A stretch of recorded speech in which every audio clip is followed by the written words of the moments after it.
In the morning.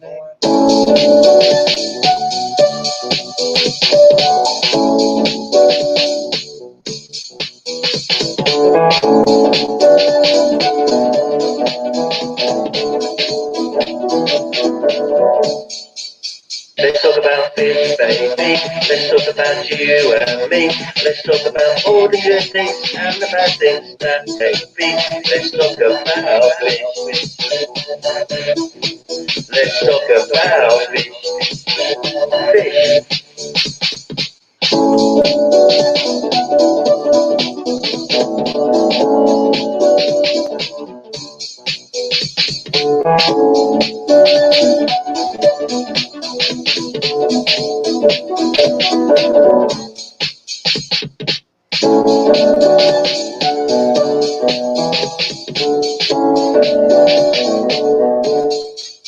Let's talk about fish, baby. Let's talk about you and me. Let's talk about all the good things and the bad things that may be. Let's talk about fish. Let's talk about fish.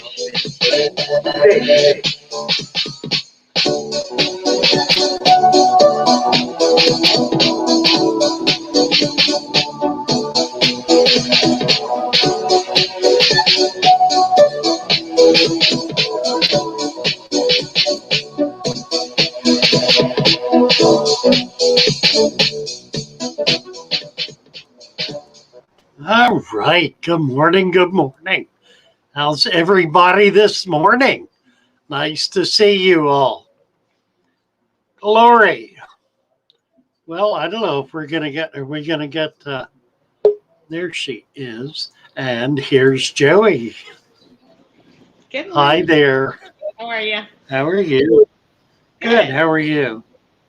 I am doing okay. How's everybody else this morning in the show? Hello. Yeah, we're gonna try to keep a clean signal here this morning. Unfortunately, it's not up to us. Yeah. I think there's something wrong with. I have a wireless coming into my shop, and it's not nearly as strong a signal as a hard wire would be. So if there's a lot of activity in the area on the tower, it can break up, and that's what happened last night with the football game. It broke up hopelessly. And we're getting a little glitchy this morning, but hopefully it'll stay stable enough for us to be able to broadcast. I'm not going to touch it. So good morning, all. There's lots in here. Good morning. Yeah, who else here? Let's say hello. Yeah. You starting from the top or the bottom? Oh, I'm on the bottom. I'll start from the bottom. Okay. There's Monster Fish Gal, Stephanie Frederick. And that's the last 8, 10, 12, 14 posts have been from those two plus Joey. The last box fish. Hello, Nicole Rowe. Good morning, Mr. BCPDs. I had a lot of fun watching. It was fun. Yeah, it was real screwy. Last night? Yeah. Last night. Yeah, he was saying he had a good time with it. I guess it was entertaining. It was a mess. I know that. All right, you got to keep going. We got to finish them. All right. I'm just trying to get my YouTube up. It was I'll Fish and Tactics, Lee Wilcox. And there was I went back to the beginning. So Karuna Karen is here. T-Bone. I know Roman's here.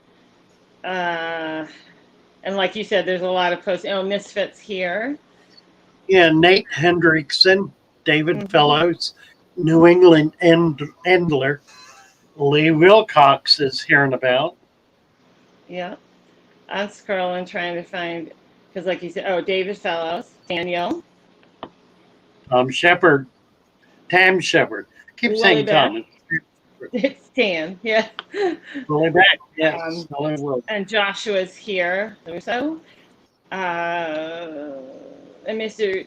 BCPDs and Hans, TJ's New Life, Mike B. Hans, right. And I think we've kind of maybe caught up. Yeah, I see Shane T and Nate Hendrickson. I think we've kind of met there. So Karuna Karen notified me that he's from Sri Lanka. Oh, and wow. not India. And Sri Lanka is a big island off the southeast tip of India. But they're very different cultures and very different people. So Karuna Karen did an absolutely beautiful video of the Father Fish shop that he posted yesterday. We're going to play it a little bit later on when we get a few more folks in to share it as much as we can. It's really very, very nice and kind of took me back. It's sort of a nostalgic video, really, because it showed a lot of very old photographs from the shop from years ago. So just real special. And we will play that momentarily. We also have, we've got a Fish and Tactics is here, but he's taking his little onion to school. So if he gets back in time, he has a song that he called me the other day and sang that is just delightful. It's kind of a round, if you all know what a round is, like row, row, row your boat is a round. It's that kind of song. Really fun. So when he's back and has a chance, we'll encourage him to come up and perform that song for us, so that we all can learn it. It's simple and will be fun to do. So a few more people jumped in. We'll do that and then move on to whatever you want. I'm trying to look for a question. 377's in. Sue Ann, Logan, James Handy, Michelle, Midnight Lobster, Dreamweaver Aquatics, and I think we've got everybody. But if not, hopefully we'll see as we go along. Dreamweaver, hi, Midnight Lobster. Yes. Very good. All right. I don't. Well, there's a little scuttlebutt going on, and I said I would clear it up, or at least speak to it. Mary and Cass have not been up here for a while. And that's been partly by design and partly by default. They're both very welcome to come join the stream, to be part of the show, and to come up, as we're able to bring folks up. But I made this decision about a month ago, 2 months ago, to not do a what's it called? I want to say loiter, a hangout, like this. To not do a hangout stream, but rather to do an informational question answer kind of stream.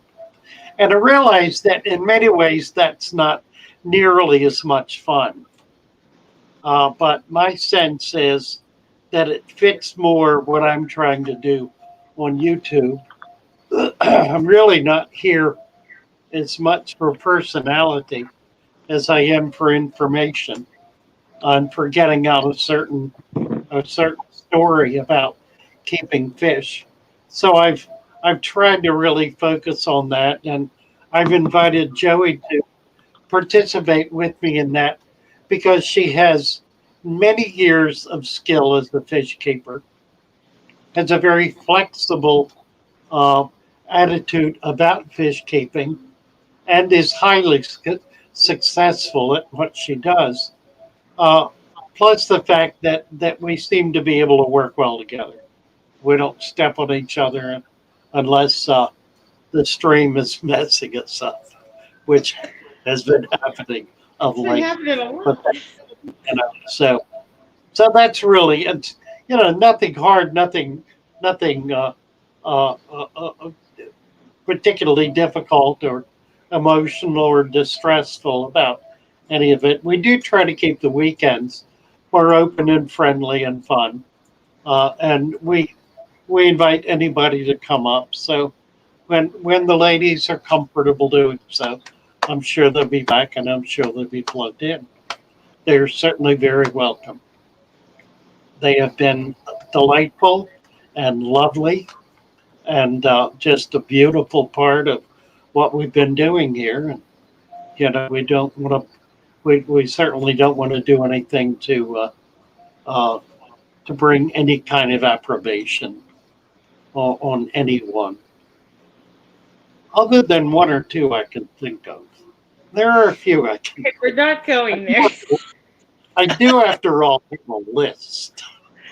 You can have your list.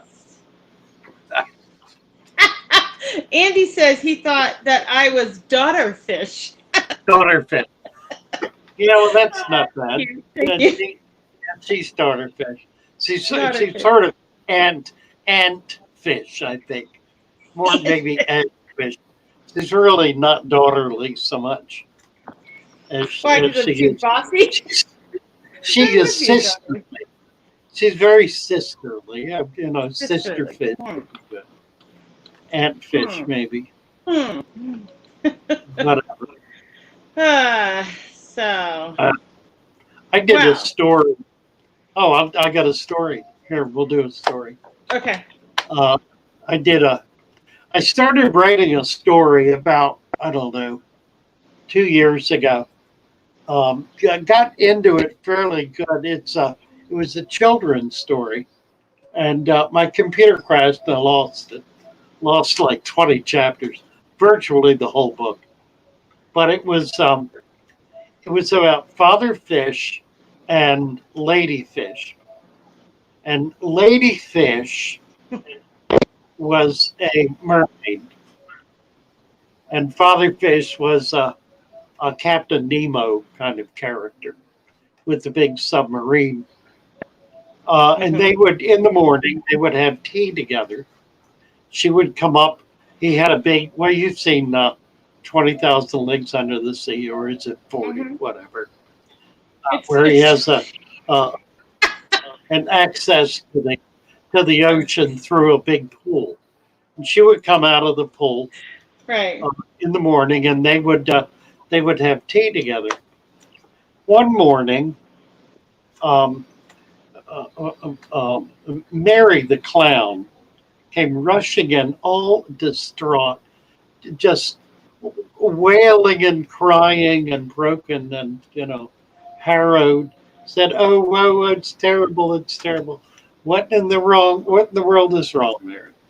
He said, "The lobsters have invaded the reef and they've destroyed my home. Oh dear, those lobsters at it again." That was chapter 1. And with this was to have graphics. We never did the graphics for it. That's kind of where it stopped. The next chapter, and I won't go through all of them, but the next chapter was another fish family came in. I think it was the blue tang came in. "Oh no, it's terrible! It's terrible! The lobsters have invaded our home and destroyed everything." And it kind of went one after another. So finally, Captain Nemo says, all right. And Lady Fish said, "Come follow me." And she took all the fish. There were by then about a dozen that had come in, all upset and distraught. So she gathered them all together, and they went off to a private spot, and Captain Nemo followed them in his ship. And they determined they were going to go after the lobster. So they put together an army, and they headed out after the lobsters. And the rest of the story is the rest of the story. It ends well. for the people of the reef, and not so well for the lobsters. But I never got any further with that story. Maple Street is here. Hello, Maple Street. Nice to Yeah. see you. Tell Oh, Nicole, Kenny's Jean, here. and Rattletrap. Hello, Yep. Rattletrap. Yep. Kenny and Joan are Curtis. here. Hello. Yes, Curtis. Hello, Curtis. Oh, there's a bunch of new people coming in. So, Chevy Fish is here. Hi, Chevy Fish. what do you want to move? Do you want to move on to something, or do you want to just keep going with whatever you want to Yeah, talk do you have anything up? I just have. Kenny's here. It was Hello. a while back, and I'm not sure. I didn't stop on it. So it might have been TJ's New Life, but somebody was saying that they had found some, I don't know, either clams, I think freshwater clams, and I think we're wondering what your thoughts were on them. That for the chat. Yeah, that came up in Discord. Okay. Well, it's in here too. Yeah, and I like the freshwater clams. I think they're really neat. They do a good job of clarifying the water. I've never had a lot of them in a tank, and they don't live long. They'll live a few months, maybe 6 months to a year tops. They will, however, breed in your tank, so you can wind up with baby clams, and that's pretty cool. I've never had a lot of them because they do tend to die. I would be afraid to have the entire bottom covered in clams. I think that would be courting disaster. Yeah. Because the likelihood is they would cascade die and foul the tank. Generally, when one dies, the fish are on it pretty quick because it's fabulous food. But they protect themselves pretty well. That's why they have a shell. And that's where they control the opening and the closing of it. But once they die, their shell kind of pops open and the fish are able to get in there and eat them up. But they're nice. They really are nice. I've done oysters. Oysters have not done as well for me. And they really ought to do better, but somehow they don't. I think they may have a higher food requirement. I don't know. But freshwater clams are nice. Freshwater clams and freshwater mussels. You can do both. I was just going to say green machine through and mussels. Yeah, same thing. So, yeah. And Maple Street had a nice little comment for you. And this chat is moving so fast. Oh, he just said, you guys... Maple Street said, I enjoy your stories and singing Fatherfish. Such a cool change from the norm. And that's nice. Thank you so much. Rattletrap, you guys have been fishing lately. You've had some really cool fishing videos up. Post your link, please. Give everybody a chance to come visit your fishing channel, your fishing stream. So Nate Hendrickson has a question. He says, will tannins from the dirty tank clear up over time, or would you recommend something like Purigen to clear the water column?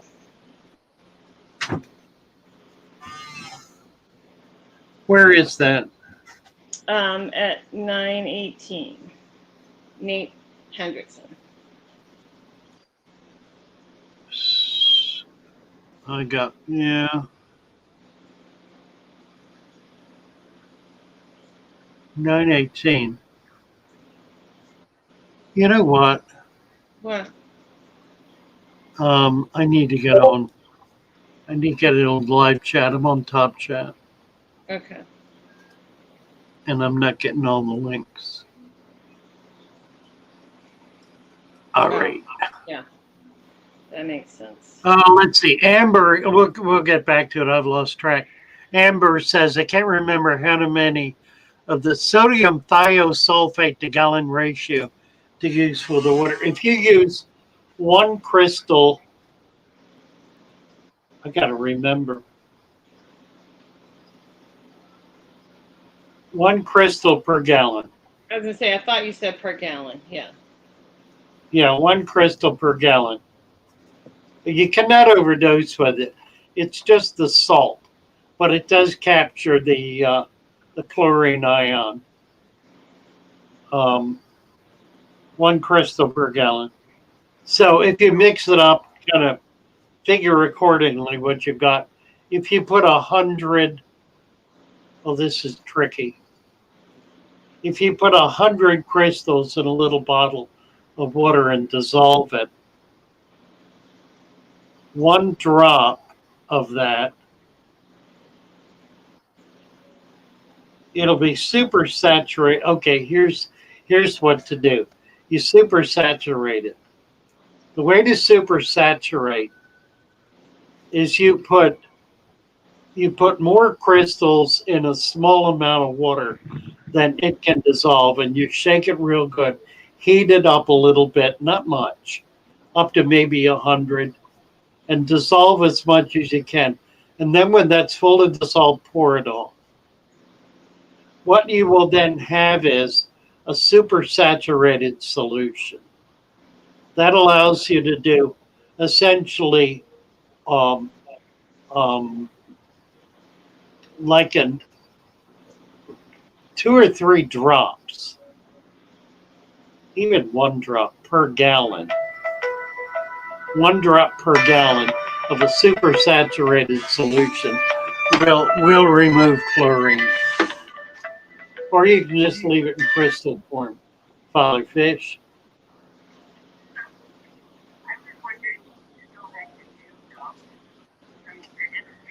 Yeah, I do. Somebody called from Orlando who was going to come over and get them, but I haven't heard from them, and I guess it'll be first come, first serve.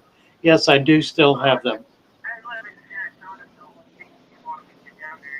It's up to you. Okay. Menace Avenue.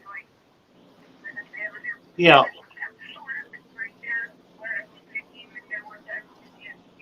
Yep, that's right. You got it.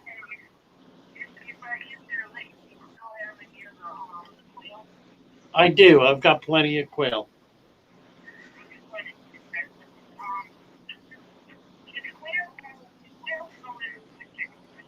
Absolutely. Yeah. Okay. Okay, you bet. Quail. So are you finished with that question? Are you good Yeah, there? thank you. Okay, so let's go back to Nate Hendrickson. And he wants to know if the tannins from the dirted tank will clear up over time, or would you recommend something like Purigen to clear the water column? Tannins. They will clear up. You could do Purigen. I mean, they will take it out. You could do carbon charcoal. That'll take it out. Or you could do water change. I was just going to say, would you recommend water change?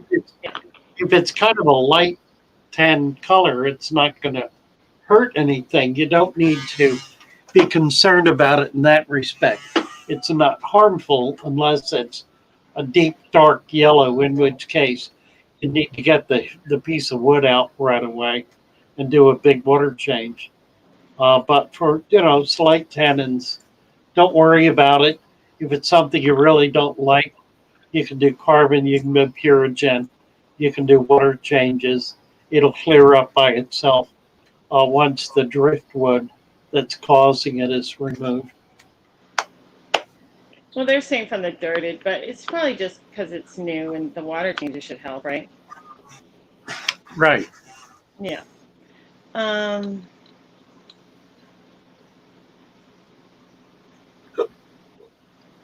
Green machine. I was just reading something. I'm like, okay. Ashu says, Muscles die from lack of food. If they get correct food, they live long. Yeah, probably so. I think they're kind of tricky to feed, though, because they're a filter feeder. I suppose you could put food. You could feed them like liquefied kind of stuff. There are all kind of foods, that prepared foods for coral, for example, would work fine for them. The problem with all that stuff it becomes really easy to pollute your tank with it. It's really easy to overdose with those kinds of foods. So I would tend to want to be very careful. My approach when I've got micro feeders is to try to feed live, feed micro worm culture, or feed rotifer daphne, um, some other paramecium, some other kind of microscopic live food. It's safer. Mm-hmm. We have a nice statement, comment from Ashu. She says, we were talking about how new people found Father Fish channel. I found him from the Karen video. So, might suggest, it was suggested to her because she watches a lot of fish videos, so it came through as a Karen video. So maybe Father Fish can add more clickbait titles. Yeah, I'm thinking about a couple. I actually have done a couple of clickbaits recently that have been real successful. I did one called Catastrophe. We got about 10,000 hits on that, and then I just did another one called Liquidating Father Fish Aquarium, and that's had over 5,000 hits, just about 5,000 in one day. So that's done pretty well. Yeah, I'm unfortunately I tend to come up with things I can't print, so yeah, that are relatively live. Come up with something that's I'm thinking about it. I am considering it seriously, and I may yet, once I get out of this shop and get kind of situated a little differently, I may become a bit more wrathy and a bit more huffy about some things. Too crazy. I can't be up here. Don't go too far. I won't be able to be up here with you. I like to run a nice clean show. No shenanigans. She does ride herd over me. I don't know if y'all have noticed.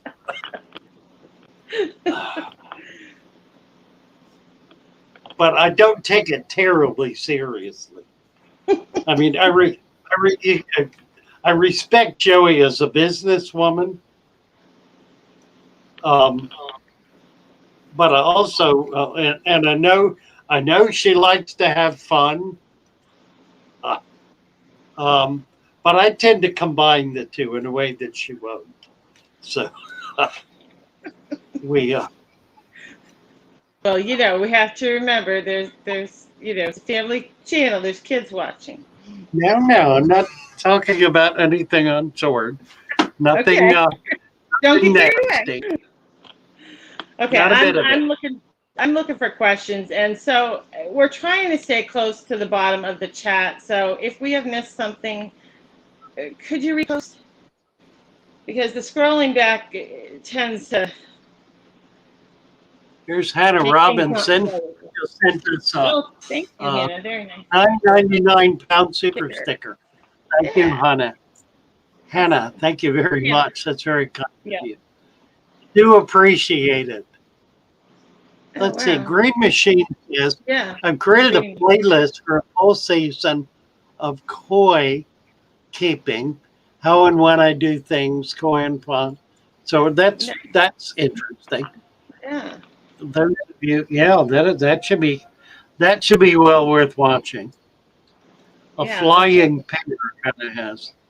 A flying pair. Who doesn't want Akalash, kingfish is not available in India. I'd hate to see Northfin going to waste, as it costs a lot, and I have no idea what they're referring to. Well, I think they're talking about fish foods. Fish foods, yeah. Yeah, tofu is a fish food. Oh, okay, right. Yeah. Well, and obviously Northfin is a fish food company from Canada. An expensive fish food, right.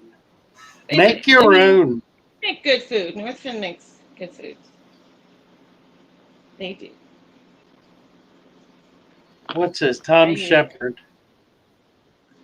Father Fish, to look on my grandson's face when I told him you were down by the faraway beach. It must be a family thing. I don't know what faraway beach is, unless it's a 3-year-old. Like, I'm not sure. Talking about Grandma's beach. Grandma's beach. Yeah. Oh, okay. Hey, you know what? Yes, what? Since we're kind of looking for questions, we wanted to ask world's smallest fish room. Do you have the smallest fish room? How small is your fish room? Oh, the smallest fish room, right? Yeah. Yeah, we never got into that, did we? Right. How small is world's smallest fish room? E. We're Smith. curious. Welcome, E. Smith. You are now blue. How small is the small fish room? It's 9 by 6. Inquiring readers don't know. It's a 9 foot by 6 foot fish room. We were just curious. It's a cute name. Ram. Hi, Father Fish. One of my mystery snails is sometimes found to be floating and not active as the normal ones, but he has life in him. How can I care for him? How will we take care of the snails in general? Floating. And then general. You know what? I'll tell you what I think that is. I think I understand what the floating snail is. I think it's natural behavior. And I think it's done. I think this snail does that when he wants to move to a completely new territory. In other words, when the food is laid out, when there ain't nothing left to eat, he takes on a bunch of air and just floats. And it'll take him somewhere else. There probably are other reasons for snails floating, but I've noticed when they do that, it's because they've got this little tube. What do you call it? Not a periscope. Oh. I can't think. That goes up to the top that breathes in air. Yeah, and I can't think of the name. Right. And then if they take it a lot, it'll cause them to float. And I think they do it deliberately. And I think they do it when they get starved as a way of moving on to somewhere else. Now, maybe it's simply because they become very light and lose enough body weight that the least bit of air makes them float. But same effect. The idea is to get them somewhere else where there's something to eat. That Chevy Fish is saying, beyond every great man is a greater woman. I believe that. Unfortunately, I've never achieved greatness because I've never had a greater woman behind me. I passed them up. Fool that I am, I passed them up along the way. There were a few. And I was too stupid to know the difference. And you can't go back. That's the thing, right? And you can't go you back. Can't go the back. problem. Right. And at 80 you can't really go forward. There ain't much forward momentum left either. Oh, Joshua says snails float to eat the best I can hope for now is a loving grandchild. And I ain't got none of those. Or daughter. So Joshua says snails float to eat biofilm, and that could be true. Yeah. Yes. Yeah. Absolutely. You see them. Yep. Yep. Absolutely. And they can be on the. I just like the idea of them floating around to get to new. They're like a little raft, get somewhere else. The quicker way to find a new spot. The quicker way. So I'm not seeing a question for you, Father Fish. Unless you're seeing Oh, something, unless you're scrolling back and seeing something. Amber has an interesting comment. She Okay. says, I found your channel looking for the best substrate. What got me to watch your video was your name, Father Fish. So I was like, oh, someone who probably knows something. Well, yeah, there is that. Fair enough. Thank you again, Hannah, very much for your 10-pound super sticker. So you need to read what Tam says at 9:35. Tam Shepard. I get behind quick here. We call breeding a breeding ton beach in the faraway beach. Oh, that's funny. That'll understand. Well, I gathered. That's kind of what I figured. Breeding ton, right? The breeding ton. Instead of Bradenton. Bradenton, right? I've been thinking about moving to Bradenton. J-Dog is up there. He and his wife are looking at some property. Yeah. For me. So I don't know. It's a neat area. Boy, I was watching Lee's new video from yesterday about Portsmouth, where he lives. Oh, so impressive. This is one of my boys. Hey, Chase. Okay. Good morning, everyone. A lot of new people have come in. Okay, all right. Hi, Papa Shrimp. Cram in Okay, we'll see you Wednesday then. a spot. All right, you bet. Diversity. I'm going to need help this week. Hello, welcome. I rely on Thomas. What'd you say? Breeding Ton Beach. Yeah. Yeah, I kind of figured that was a Yeah. 3-year-old thing. But Faraway you know, Beach, otherwise known as Grandma's Beach. Father Well- Fish's Beach. and kids just have a way of hearing things or you know, finding little cute names for things on their own. Yeah. Because sometimes they just can't say it, so they come up with their own way. Papa Shrimp is here. Hello, Papa Shrimp.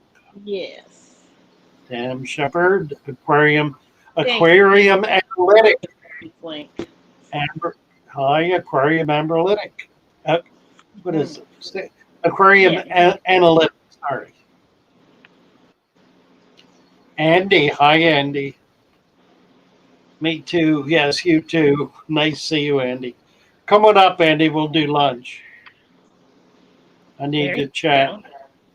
See, that's the Neil kind of stuff Father Hodgkin. Fish is going to be able to do once he closes his store. He's going to be able to go out to lunch. He's going to, go catch fish. Looking forward to it, right? You won't be tied to the store. Be able to meet you out on the highways and byways. Yeah. Emily says, she's talking about children. She says, they do. My daughter calls yoga class my yogurt. Oh, that's funny. Does anybody remember, do you remember Father Fish years ago when McDonald's slogan song was, nobody can do it like McDonald's can, and they had the whole song? Do you remember that from years ago? Yes. Well, my nieces and nephews, and actually my sister who's in here, Stephanie, they're her children. When we would go to town, they wanted to go to Nobody's. They didn't want to go to McDonald's. They wanted to go to Nobody's because nobody can do it. So they were always asking, can we go to Nobody's? So that, kids do that stuff all the time. It's really cute. It sticks with you. Yeah. That's dating me. I mean, that's like, what, back in the 70s. Oh, no, it's true, yeah. My daughter loved ice cream. She couldn't say it. She called it M. M. There you go. M. Yeah. M. Right. Yep. So, okay, gonna rebuild, world's smallest fish room. Gonna gonna rebuild my fish room. I need to restore it. It's a storage from outside the house storage unit, and it needs new insulation. And I think I'm gonna rip it all out and redo it with drywall and a floor. Awesome. Cool. It'll be an epic. Yeah, fish. I'm thinking about.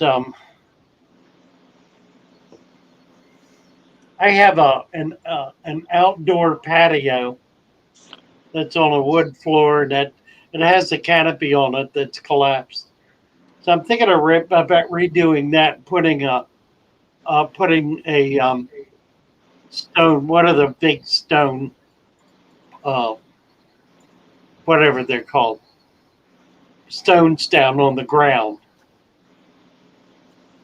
The big flat stones. What are they called? I mean, I don't know. It depends. Like a floor. I call it by the name of whatever stone I'm using. So I don't know. And then build something over it. Kind of a greenhouse thing is what I want to do. Yeah, that would be cute. Well, Emily's saying flagstone. Flagstone. Favorite. Yeah, slabs. I was like, I don't know what you're using. You know, could be concrete slabs or whatever. Yeah, you know. Yeah, or tile or flagstone. slabs or slate, or you know, up here we use a lot of slate. So you had a question from Hannah. She says there is some mold on dead leaves on my dwarf water lettuce. Should I remove it, or is it okay to leave it? I think it's yeah. I saw that earlier. I think it's fine. Yeah. A mold. You should have something in there that likes to eat it though.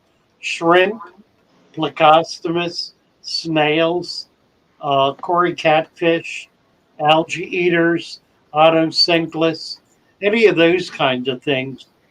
Mollies, Mm-hmm. they'll all love it. Shrimp are good. Right. Battlebrew is asking where your store is located, Father Fish. Oh. Venice, Florida. Oh, in Venice, Florida. Yeah. Battlebrew, on the middle bridge going on to Venice Island, just before you go over the bridge on Venice Avenue in Venice, Florida.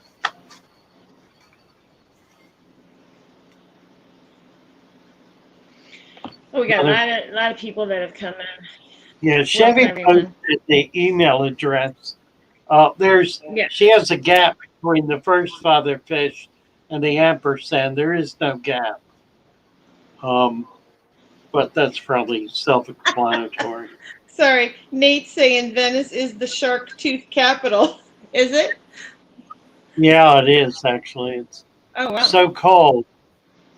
I have about 25 pounds of little tiny shark's tooth here. Do you? Shark's teeth. I give them to all the kids. Every child who comes in gets shark's teeth. Oh, that's fun. That's neat. So yeah, you do have a bunch of new people that have come in. Oh, do you? The Battlebrew, Rohan, Timon, Hano. Oh, not new. Old new. Yeah, just people that are coming in because you know it's getting closer to 10 o'clock and we get not new, just you know new. You want to take a break, or what do you want to do? Sure. You know what? You can play a couple. Yeah, let's do Karuna Gareth. You can play Karuna Karen song, and I'm gonna get a coffee. But when you come back, drop the link. Well, we'll see how it is. If it's bad, I'll drop down and come back. Because you know how it gets messed up. But yeah, I'll go warm up my coffee or get more coffee. Let's see. Father Fish, how about selling ice cream at the exit? I love that story from. What is it again? Suggesting you sell ice cream at the exit. You're breaking up so bad, I really don't understand. Well, play your music.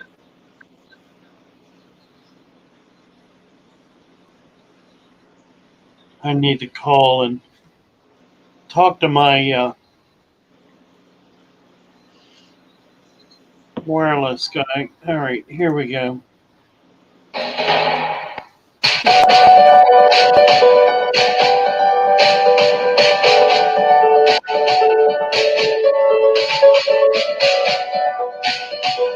Bubbles, bubbles. The bubbles are memories. These are all memories. These are all fish from Father Fish store. That was about 8 years old.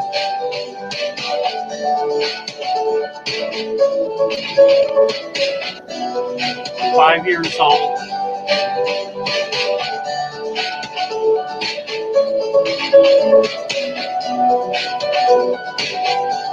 Years old.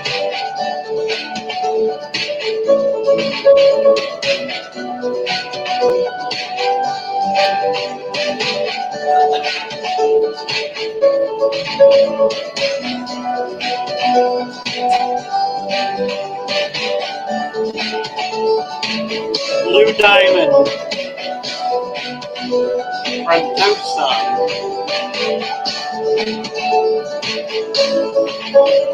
Lots of plants.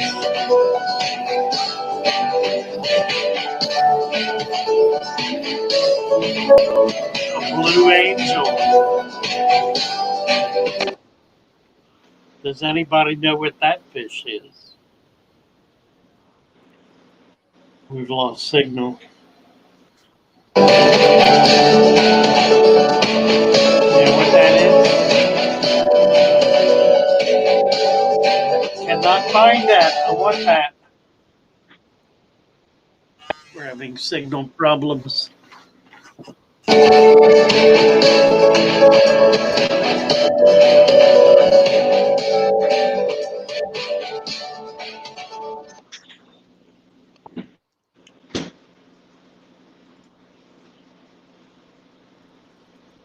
Oh,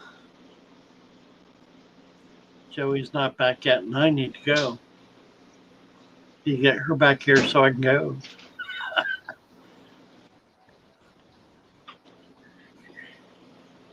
New England Endler had to run to the store. Hi there. I need to take a break. Go ahead. Hi. I was here talking about the song. I'll be right back. I'm gonna put you on by yourself. Okay. Whoops, wrong. This way. Ah. Oh. Did you miss anything? I don't think you missed anything super exciting. We're not. There hasn't been that many questions actually. We've just been, sort of muddling our way through and jibber jabbering and answering a few questions here and there. But I'm just looking down here. I don't even know what to talk about. Didn't I run out of things after last night? Last night was crazy. But I think he decided. He said that his feed comes in through a radio signal or something, and that he thought it was being affected by the football game, which kind of makes sense. So, anyway, oh, thanks, Holly. I'm telling you, the decision on what to wear, I'm just like, oh my god, I feel like I've worn everything so many times. I'm like, I didn't know that didn't used to be a problem in my life. I had to think about, how often I've worn a shirt recently. So what brought me to Goldfish? It's funny. I think I told this story once before, but I bought an antique foot bath, and it was really pretty, and it holds about 8 gallons, I think 8 or 10 gallons, and I just thought it would just be kind of fun to just have a couple goldfish in there. And I mean, I've off and on kept them over the years, but not certainly at this level. So I just decided to go in and get a couple, fish out of the feeder tank. So I just stood there and watched a few swim around and picked out 2 and brought them home and put them through sort of a little quarantine thing, and they passed. And I put them in the foot bath, and I had a filter in there, and I had thrown in some decorations, but I didn't want to put too much in because the bottom of the tank was pretty. But because it's a foot bath, it was an Oriental style pattern. So I think I put in some water lice and stuff. But anyway, long story short, they were scared to death in the foot bath. And I would go over, you know, and every time I walked over, they would run and hide in the cracks and crevices, and I would feed them. And this went on for probably 3 months. And I was just like, this is not nearly the amount of fun I thought it was going to be. So I ended up putting them back into a tank where they could see me. And within 24 hours, they weren't afraid of me. So anyway, that's what kind of brought me into the single-tailed goldfish. And then I just started getting more and more. And then as I got more, and I had bought quite a few out of the feeder tanks, then I decided to start looking for fancier ones. And managed to find some. And now I breed them. And I have to say, out of all the things I breed, they're my favorite thing to breed and to raise are my goldfish right now. So anyway, that's what I'm doing now. So it started with a couple feeder fish and an oriental foot bath. But they were petrified. I would go over and look at them, and they were petrified every time. So I like them in a fish tank better myself. So anyway, are we lagging? Is there a lag? I don't know. No, there's no, I don't think there's a lag. I'm simply getting a broken signal. Okay. And I think it's because I'm just not getting a strong enough signal. When you were by yourself, it was perfectly clear. Now that we're both on together, you're breaking up for me. So it's my system. Okay. It's my system that's doing it. There's nothing I can do about it. Yeah. When we get off, I'll call my wireless guy, and I don't think they can do a thing about it, though. It just is what it is. Yeah. Let's see. Ultramagnetic is here, and Holly Gibbs, and Susan for SLC, and Tony P. I'm just saying, hi, guys. I see them come in. There's just those people rolling. Okay, so hi, I was Susan. Talking. So I don't know if there were any questions that came in. Well, Tony B. Tony P. Horses. Yeah, I have bred horses, and I may breed my mini soon. Bred a lot of horses off and on over the years. Ultramagnetic is asking about John. I just talked to John a day or two ago. He has not been down in a good while. He lives in Bradenton, which is about an hour's drive. He's had a lot of health problems lately. He actually had a heart attack and has been hospitalized a number of times over the last year or so. And he's a strong, healthy guy, ostensibly. So, you know, it's kind of disheartening. But he's well now. He's doing better. He's working. He and I have gone out to dinner a few times. I should really take my camera along and do a live stream or something when we're out to dinner. Just a neat guy, real knowledgeable about fish too. Just another fun person to spend time with. Oh, that's cool. See, and like I said, those are the things you're going to be able to do. Not being tied to retail 7 days a week. You're going to be able to do it exactly. Right. Right. So, and I just want to add that I still have those 2 original fish that I started in the foot bath. I still have them. And I also bred Maine Coon cats for 24 years and showed them. I showed my cats all the time. I had really good Maine Coon cats. Somebody made a comment on one of my videos. They thought it was stupid that it was recommending 82 degrees when the recommended temperature for fish was 72 to 78 or 74 to 70, some such thing.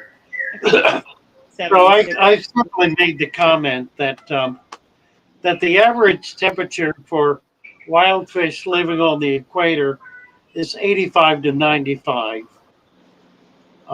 Never heard back from he who claimed I was making a stupid statement. 80 degrees is not too high. The issue with temperature, it's kind of a funny thing.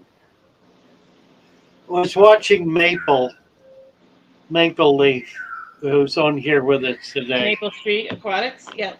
Yeah, he has a fish room in his basement.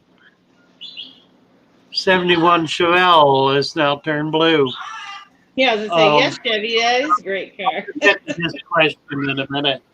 He keeps Yeah. Maple Leaf keeps his tanks in that room at about 60 degrees. Now, to be fair, they're local native northern Indiana fish, so they're fish that tolerate cooler temperatures. Some of which are fish I can't keep here because it gets too warm here for them. But I just had a situation because it's been cold the last few days. My big cichlid tank, one of the heaters went out, which I was unaware of. The temperature dropped, and I noticed the last 2 days some of the fish were acting kind of droopy. And then Jeff was here. You've met Jeff. He went collecting with us last summer, I believe. He was here visiting, and he said, "You got ick in that tank." And I went back and I looked. Now I can't see ick anymore. If I wear my glasses, if I wear these, I can see it. But other than that, I can't see it. So I was missing it. I looked at him. I noticed him. I noticed there was something wrong. It didn't dawn on me what was going on. So I checked, and sure enough, temperature was down around 75, and there was ick throughout the tank. So I puttered around and found the bad heater, put another one in. That was yesterday. Went back this morning. Temperature's up to close to 90. It's well over 85, and everybody's happy. These are fish I keep warm. Yeah. So they're used to being warm. They get cold and they get sick. It really depends on where you're keeping them. There are benefits either way. I mean, I keep fish warm because it's easier to do that. And I only have to do it 2 or 3 months out of the year. And the rest of the time, they're warm anyway.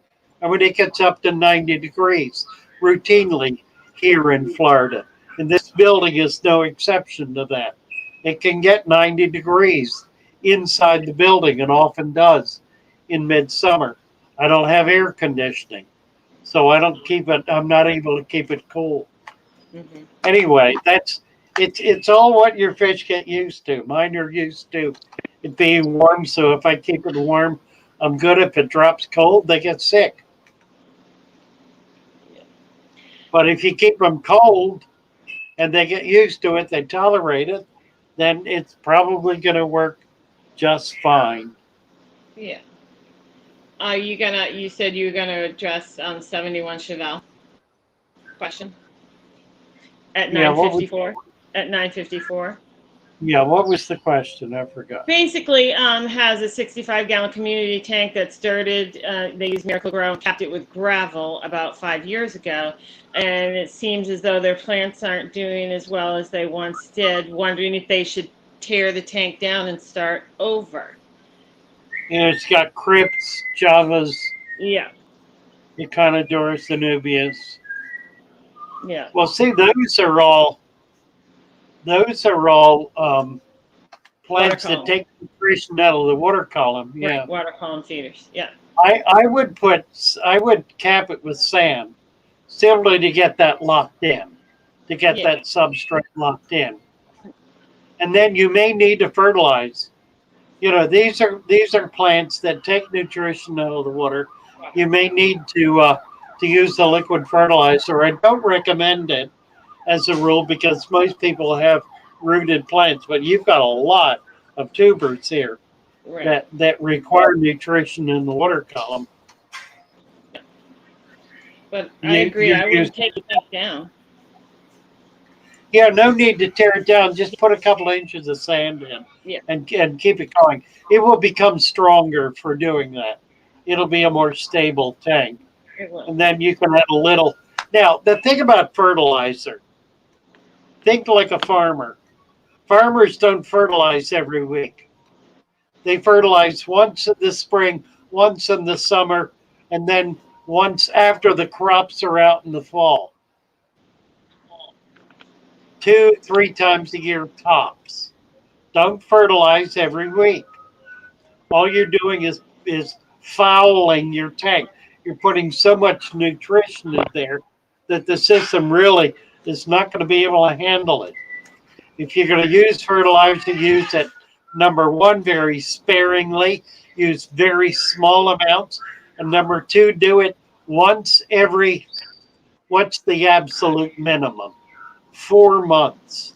Once every 4 months, absolute minimum. I usually recommend once every 6 months. It just doesn't take much. It really doesn't.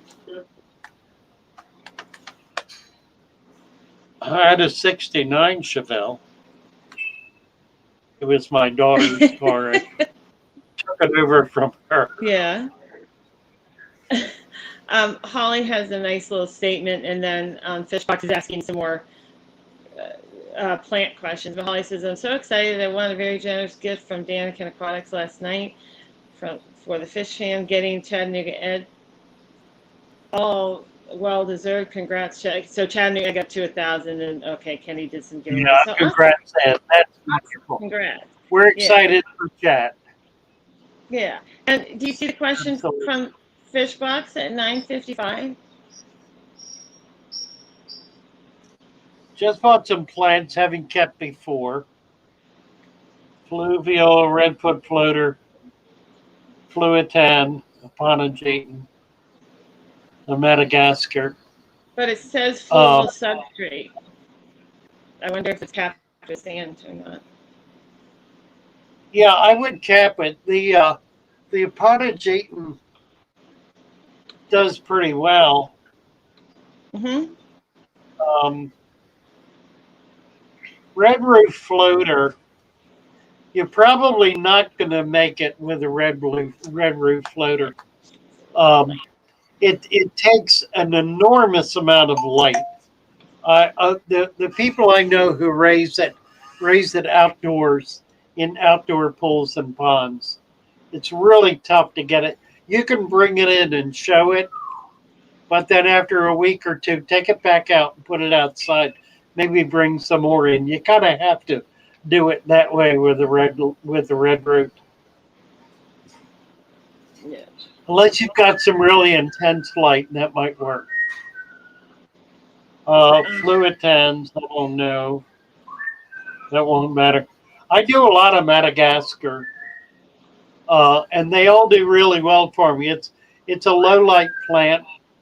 Somebody said to me recently, the reason they have holes in the leaves is so that they can survive in running water. I'd say faster moving water. Yeah. Fast moving water, yeah, it doesn't rip the leaves out. Kind of makes sense, I guess. Yeah.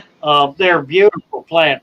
I've got one with it's not a long leaf, but the leaf must be 3 to 4 inches wide, and it's only about 5 inches long.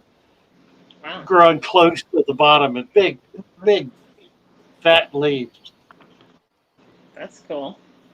And congratulations, Holly, and congratulations, Chattanooga.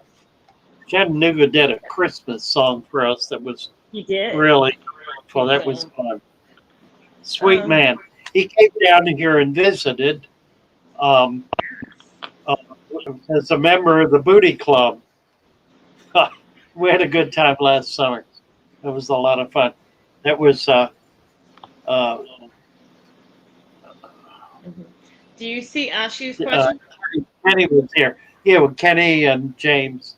Yes. And Edward. We had a great visit. I watched some of the live stream, stuff that you guys did out collecting, and it was fun. Yeah, it was a lot of fun. Yeah. We couldn't get James out of the water. Well, I can understand that, especially once you start catching stuff and you want to take it home. I imagine it's like, where do you stop? Yeah. So Ashi says, I heard Father Fish here say that light does not cause green spot algae or hair algae, but everyone on the internet says it does. Can you explain this better? Yeah, absolutely. Um, I'm going to say two things, and they're the opposite of each other. Let's do it this way, because this will help you understand. Light does not cause green hair algae. That's one statement. Second statement is light causes green hair algae. Both are true, and both are true simultaneously. They're both true equally. They're both true at the same time. If you have green hair algae, turning off the light will get rid of the algae and every other plant you have in the tank. Now, if you have no other plants in the tank, then you're simply saying to the green hair algae, welcome, happy to have you here. Throw the door wide open, come right in and set up house. This is your new home, and you have nobody to worry about but yourself. If, however, you have other plants in with the green hair algae, and you still have green hair algae, then there are one of two things wrong. Number one, you've got way too much nutrition in the water column. Number two, you have an insufficient number of alternative plants. So the solution is to control feeding, like with everything else. Stop overfeeding your fish. Do not put nutrition in the tank every 24 hours to feed the plants. Number three, add more plants. Higher order plants are more capable of distilling nutrients from the aquarium than algae is. Now, if you have all rooted plants and you've got hair algae, that means you've got nutrition in the water column and nothing much competing with the hair algae. So you need some plants that take nutrition out of the water column, like Aponogetans, not Aponogetans, like Java fern, Java moss, Anubias, those kinds of plants. That duckweed will do it. That take plants that you won't like it, but it'll do it. That take nutrition out of the water column. It's easy to get rid of it. There are plenty of fish and invertebrates that eat it. If you've got it and it's running over, you're just not really doing anything to control it. Do not take the attitude that you're going to kill it as a way of getting rid of it, because that may well kill it, but it'll kill everything else in the process. In other words, if something's happening in the tank that you don't like and don't want, don't kill it. You can remove it if it's a fish beating up other fish. But if it's a plant or a condition or water condition or something, find a way to modify it, fix it, adjust it, so that something else can achieve the dominance that whatever it is has. Just change the balance, in other words. Don't try to kill stuff all the time. So It never turns out well. All right. Let's continue with some plant questions. James Handy says, Father Fish, do most stem plants feed from leaves instead of roots? Do most of them feed through? No, he's wondering, do they feed from their leaves instead of roots? No, roots. They will take in oxygen, a certain amount, or CO2 rather, a certain amount through the leaves. They'll take in sunlight, obviously. That's where they do photosynthesis in the leaves, create sugars. But the nutrition for that comes up from the roots, and that's what the sugars are made from the nutrition that's taken in by the roots. Giant hydros growing out of the tank. Will it dry out without misting? It should not. What will happen is it will develop a different kind of leaf that will be more amenable to air than water. The leaves that are in the water will dry out, but it'll put out a different kind of leaf once it gets up out of the water that will not dry out, and that'll work just fine in the air. Most rooted plants are bog plants. Their normal life cycle is to grow up out of the water into the air. That's where they flower. It's where they multiply. And typically, once they do that, then they'll drop the leaves that are in the water because they can't get nearly the air. They can't grow nearly as fast. Can't get the I keep wanting to say nutrition. The issue is not nutrition. The issue is sunlight and air. They get more sunlight and air in the air out of the water than in the water. So once they're able to emerge from the water, they'll grow much faster and will actually develop a different kind of leaf. Yeah, I think they're prettier than they are in the water. They also flower. Yeah. They will not flower underwater. Yeah, that's what you said about a lot of this. Yeah, they have to be out of the water. Holly wants to know if she can purchase a Madagascar lace plant from you, Father Fish. Do you have any for sale? I think I got one left. Well, I will be getting more plants. I'm going to do plants, so we'll continue to do plants, and I'll be doing a lot of them. Because I'll be setting up some outdoor pools to grow plants as well. So I'm going to have plants and I'll continue to have them. And they'll probably be better because they're going to be doing more outdoor stuff with them. So they'll be stronger. Mm-hmm.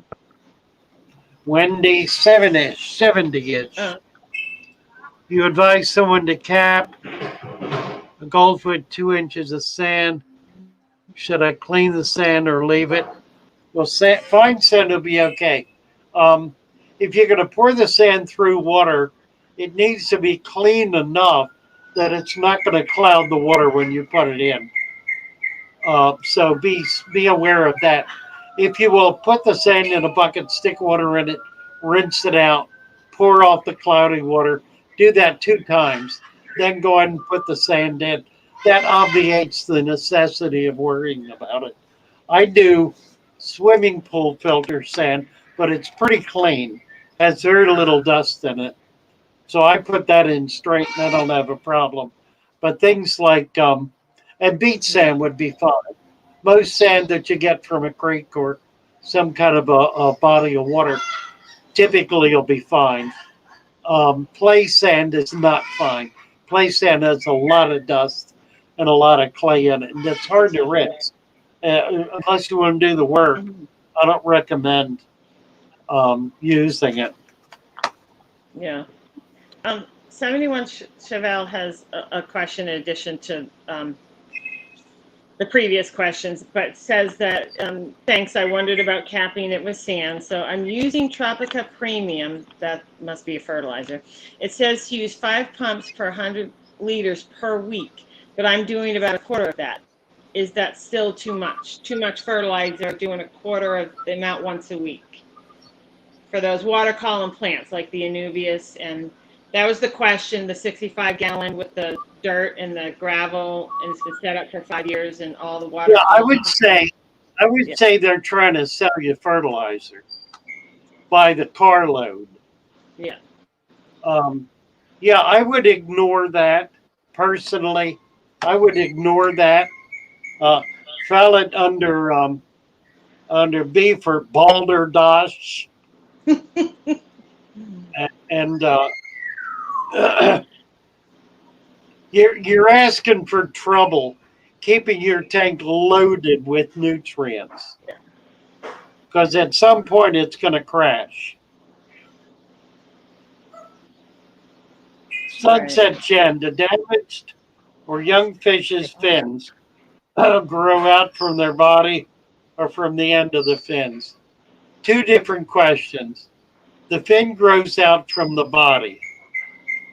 A damaged fin will repair itself in situ where the damage is, which is why the damage is usually that does not result in a perfect fin again, because it's a repair basically. Fins do not have blood vessels, therefore they can't bring nutrition to the wound or to the damage in order to be able to repair it. So it happens osmotically, very slowly, which is a big part of the reason that fin damage becomes infected by bacteria so easily. Something you really need to watch out for and be careful about. Mm-hmm. Rohan has a question. It says, my giant hydro is growing out of the tank. I used to cover it with a lid to keep it in humidity and moisture, but now it's too tall for that. Will it dry out without misting? It will grow a new kind of leaf that will not require it. You can keep misting for a while, but you should be able to back off. It'll take a while. It'll take a couple of weeks to a month, but it'll start creating a different kind of leaf that will not dry up in the air. Mm-hmm. Oh, good morning, Brianne, Aquatic Nest. There's some others that have come in, Carver. Oh, and I've known this. Ultramagnetic says too much blue light will also grow algae, and I 100% agree with that. And the light companies sell you that option to leave your blue light on at night as a night light. And I think that's the worst thing you can do, is use that as a night light. You are just gonna grow so much algae, and they sell it that way. They tell you to do that. Right. I think it's Amber is also talking about FERT creating brown algae. Well, that's diatomaceous. You see that a lot in the newer tanks, typically. Diatomaceous. A newly set up tank. After I did that, A lot of what did I do? Wendy, I have gravel in my 90-gallon goldfish tank. In a previous live talk to advise someone to cap the temperature of the sand. Should I clean the sand or just leave it alone? I would just leave it alone. Those goldfish are cleaning the sand. They are going through that sand. Don't touch it. Yep. You can do water changes, but don't touch the sand cap. Yeah, James Handy. I stopped using easy green liquid FERTs and my algae problem went away. There you go. Yeah. Exactly. Inverts need certain things in the water to help them molt. Will crushed coral help? The Durnans. I thought the Durnans had a wrench. I guess they don't. They do now. Hello, Durnans. If you have hard alkaline water, you don't need to do anything else. Right. They don't need it to molt. They need it to have a thick, hard shell. Father Fish. Hello, sir. My name is Michael. I'm calling in on behalf of Frontier Communications. Could I speak to the person in charge of internet and phone for the business, please? No.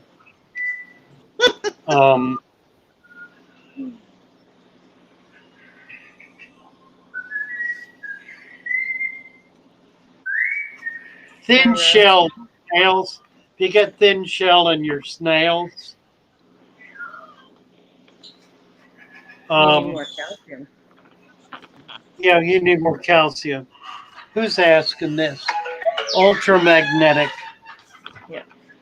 Do I still have the book my grandmother gave me? Oh, yes, you do. right here. Right here. Let me. Oh, it's coming apart. I need to get it repaired. Yeah. Yeah, you do, because you don't want to lose that book. You don't want it to fall apart. Yeah. Um, Let's see. The inscription reads to Buddy. Buddy is my Buddy. family. Nickname. Congratulations on graduating from City College. Granddad, Thomas G. Parks.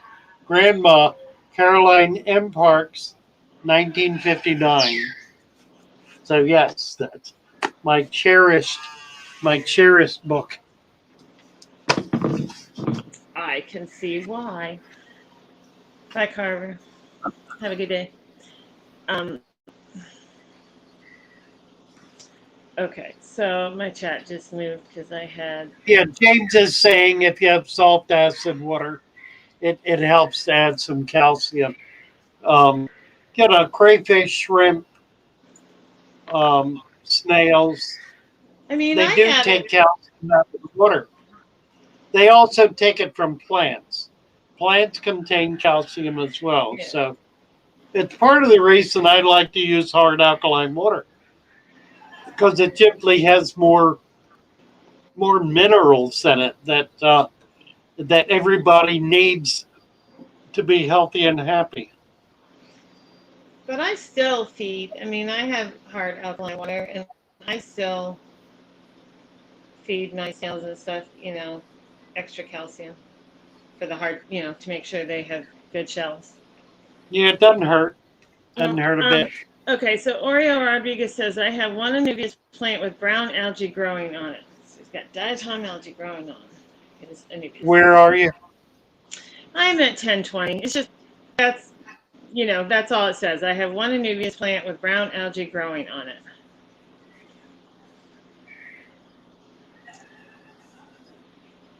Well,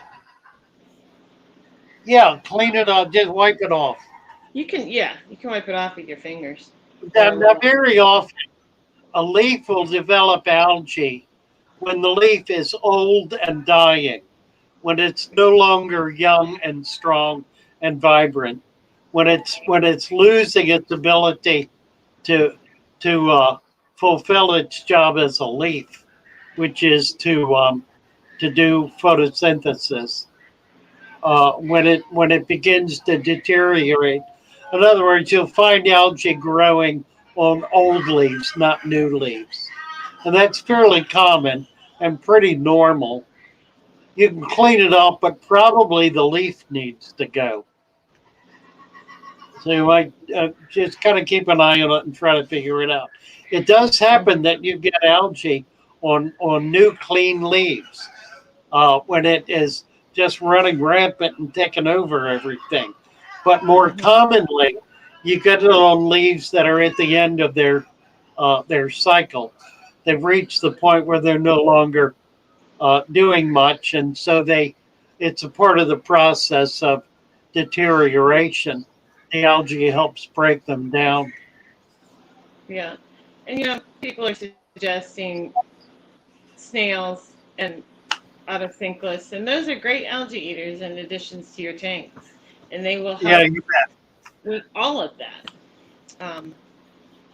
And autocats Absolutely. are great, and they don't bother anything. That's what I like about them. They're small. Yeah. They mind their own business, which is good.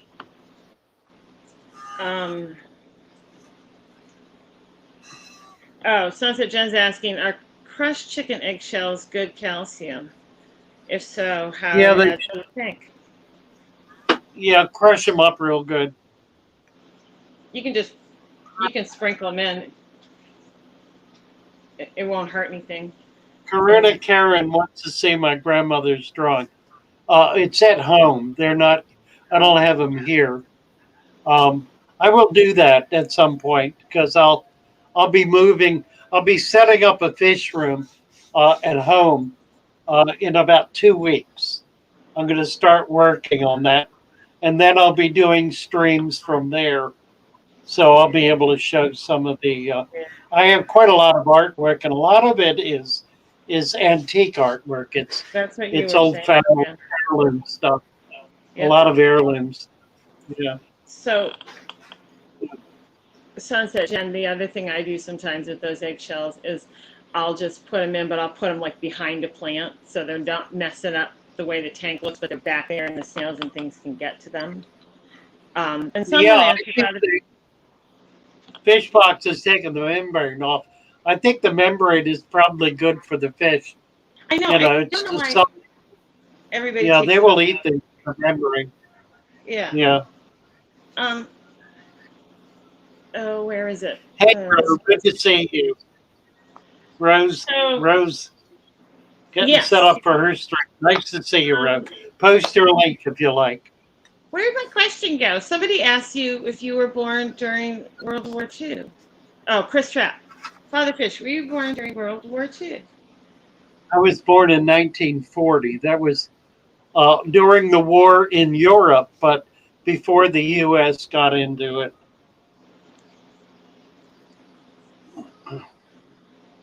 1940.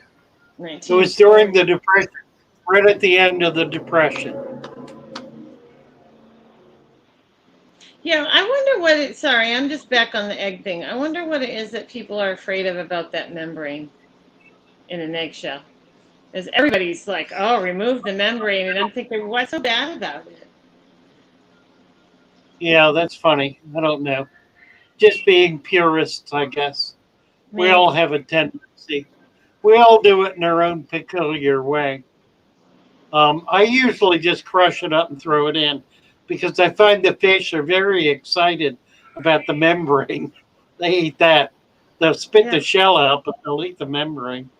Well, I mean, the It's fish won't probably eat the shell, but the snails will get on the shell. The snails will get on the right. shells and eat them. Yeah.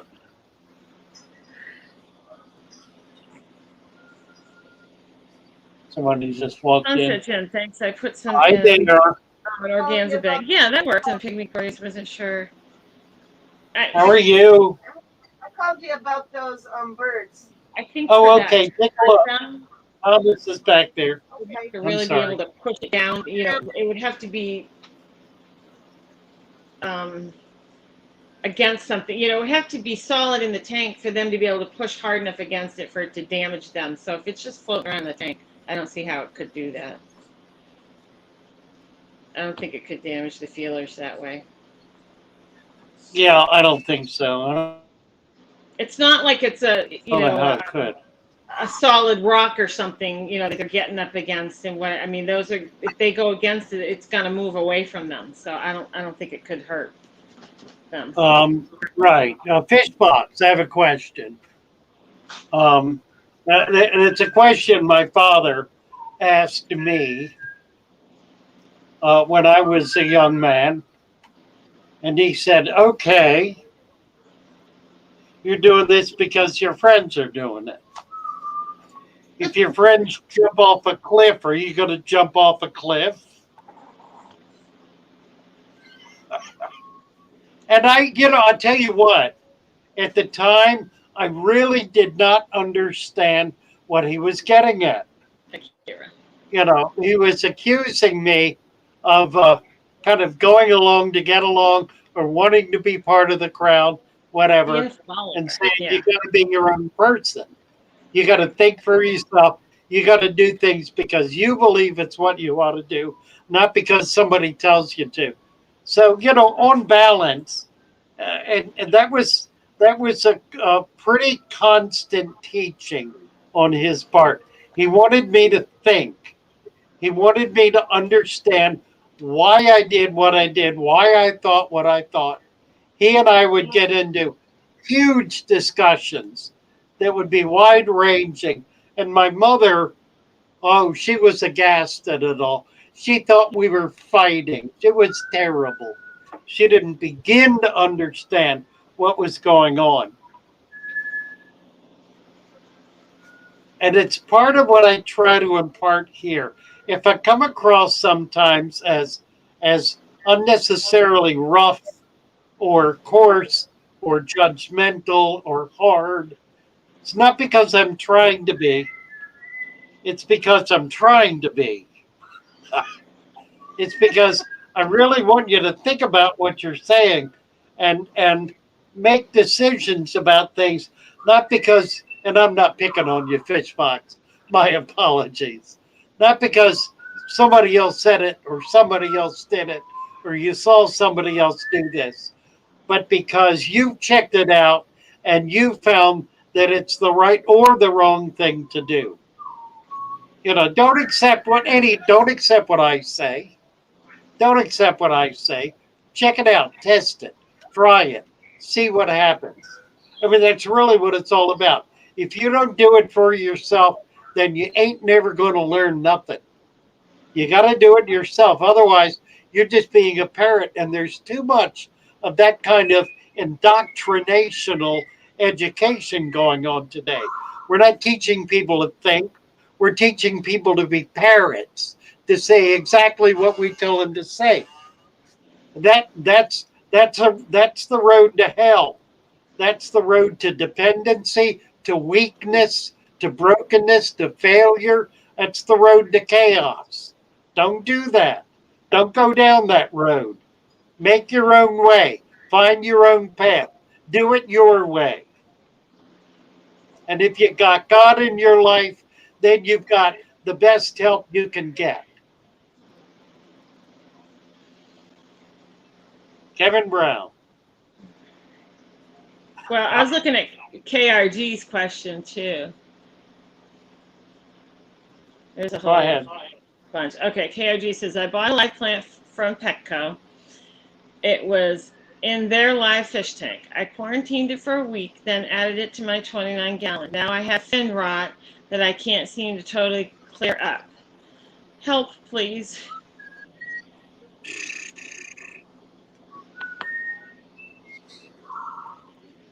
Is it one fish or lots of fish? It doesn't say how many fish. It just says that, obviously they're suspecting they got it from the plant from Petco, and now how do I clear it up? Maybe they can drop in the chat below what they're seeing, or how many fish are involved. How many fish are in the tank? How many fish have fungus? Chris Trapp saw a video where a large group of hang gliders jump off a cliff with their friends. I see.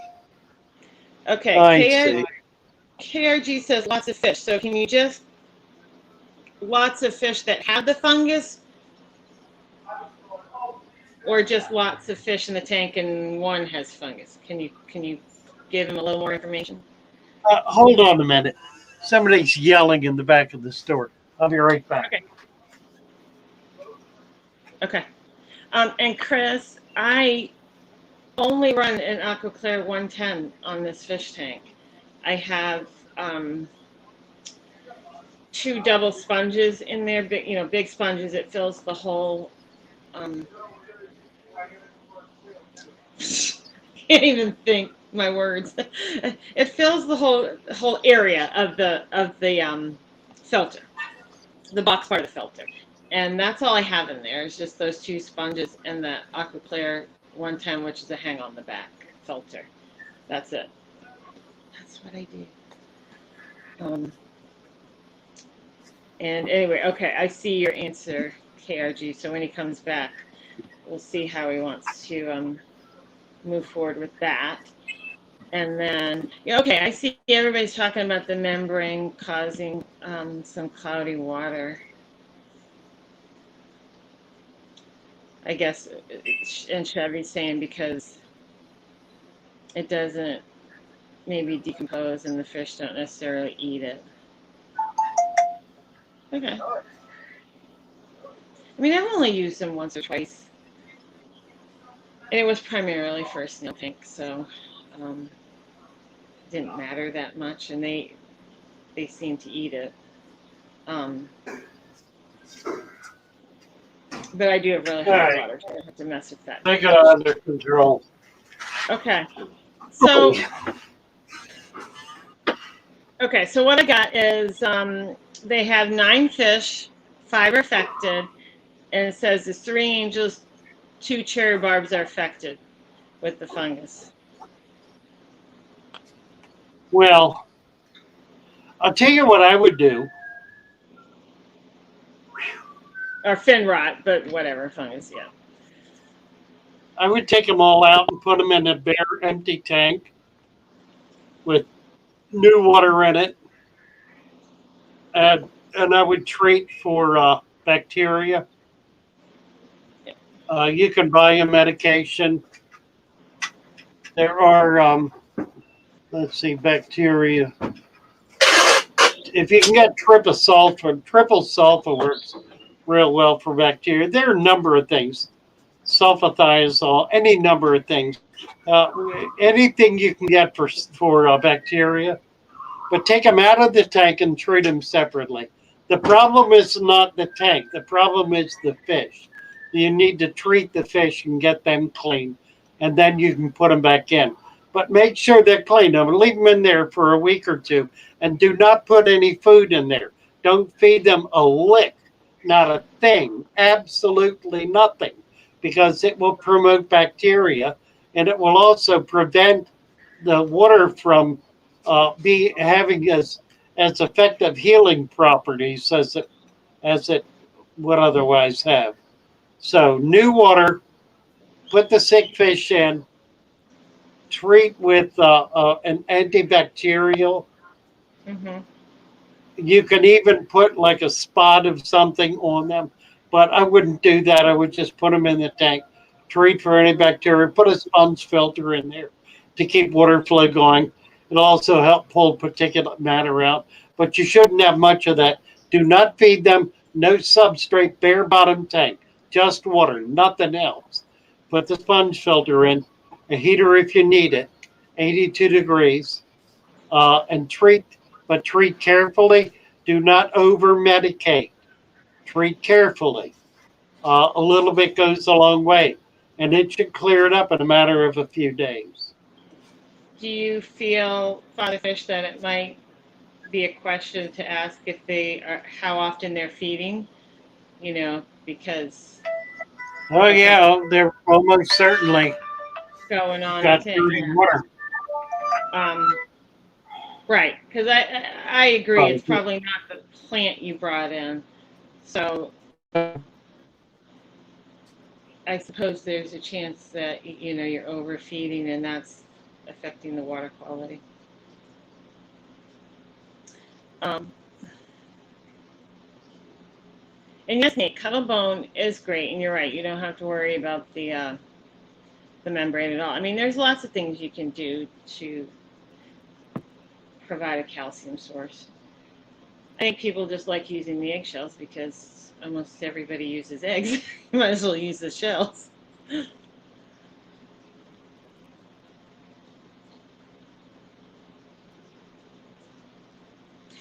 It is fish box, but lots of times you get a lot more going in your tank if you're overfeeding. I mean, he is right. Overfeeding and excess food and increase in the waste that the fish produces. If the tank isn't capable of handling that bio load, then other things can start happening, and bacteria is one of the things. So you just want to be careful of that. Might be something. I don't know what your feeding regimen is, but once you get them healthy and back in the tank, maybe cut back to half of what you've been doing, see if that helps. It can't hurt. And we've lost him again. He has been having a lot of trouble with his signal. I'm just reading in the chat here.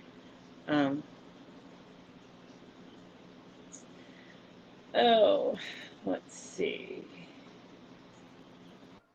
I mean, I like to use, even though I have hard alkaline water, I still, especially in my tanks that have snails and stuff, I still add crushed coral and oyster shell in that substrate to mostly benefit the 5 snail. each for the quail. Right. And 25 for they're getting the doves. Yeah. Pardon? Yeah, I think so. Yeah, 25 Yeah, for the KRG, I would cut that back I don't know. Yeah, they're pigeons. to maybe at least once a day and not a huge amount. Because I mean you're clearly having problems, so I would definitely cut the feeding back. They're saying father fish that they feed lightly twice a day, or Rakashi, super green, and bug bites.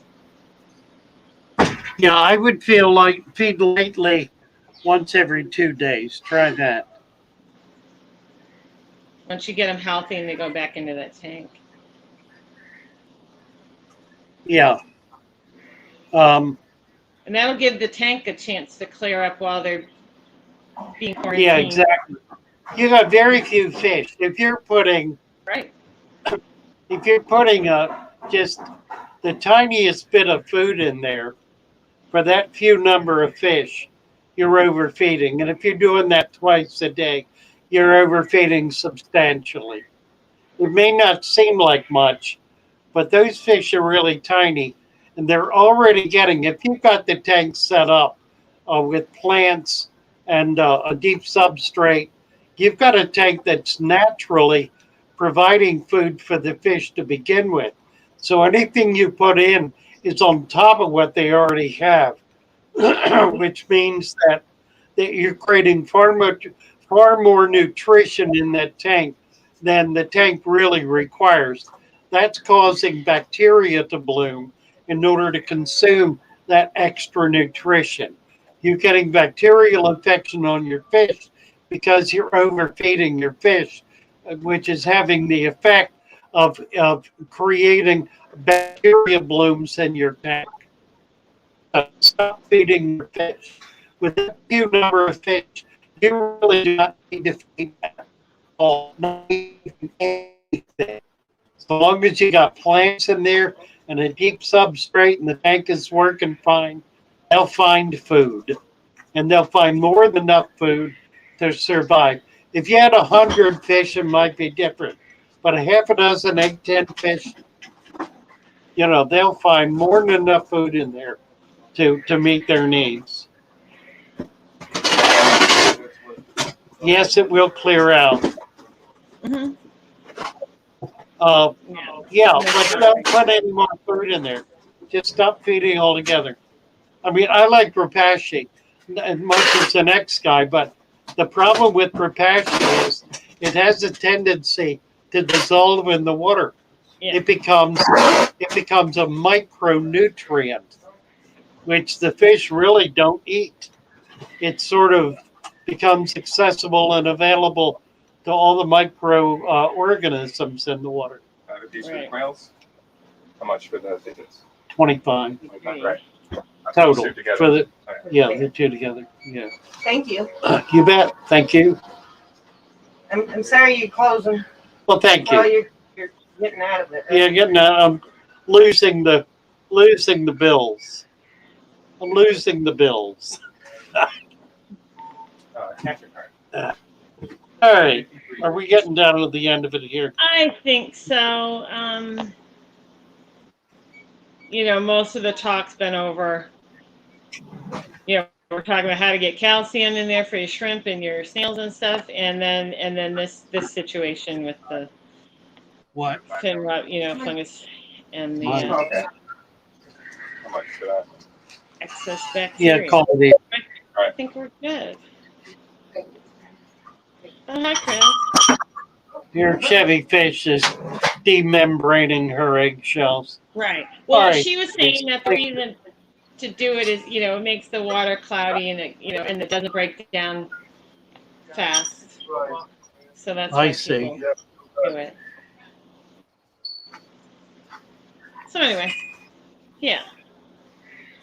Well, see, this is All why we right. do all this, because everybody has all kinds of ideas. Awesome. Right. Oh, yeah. Okay, we're having trouble with signal here. Yeah. Let me. Yeah. I think I want to do Coretta Curran's song again, if I can get it up. Yeah, it's a great song. Bye, Sunset Jen. Bye-bye, everybody. Bye, everyone. Nice to have you with us. I will try to get some help with my computer today, so we don't have these problems tomorrow. I hope. Thanks for coming on. Thank you, Joey. Thank you, Chevy. Thank you, Thank you, everybody, Chevy. for coming on. Thank you, Lori, Monster Fish Gal. They've both been in here working hard, dropping links, doing what they do. Chevy always has good info. Thank you. You bet. Let's see. Hello, Mary. Mary, try and sort this one out. Let's talk about fish, baby. Let's talk about you and me. Let's talk about all the good things and the bad things that may be. Let's talk about fish.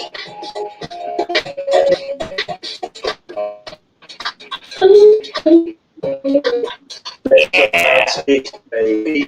Let's talk about you and let's talk about the good things and the bad things that can be. Let's talk about fish. Fish. Let's talk about fish. Lavender dog. Fish. Having my bogey. Instrumental break.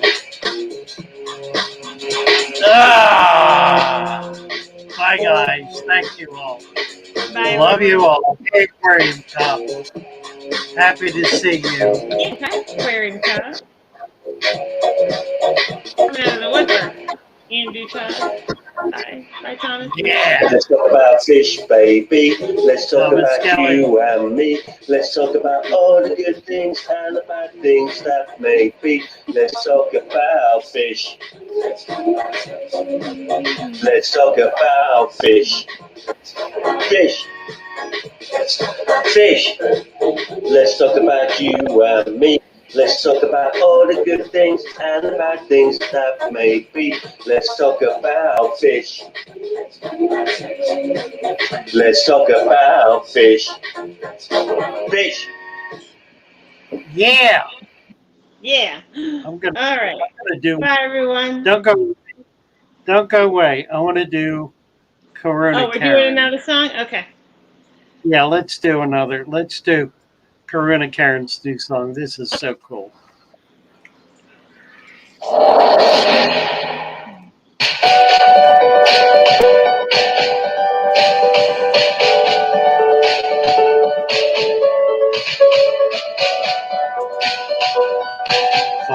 Father Fish.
Bye, y'all.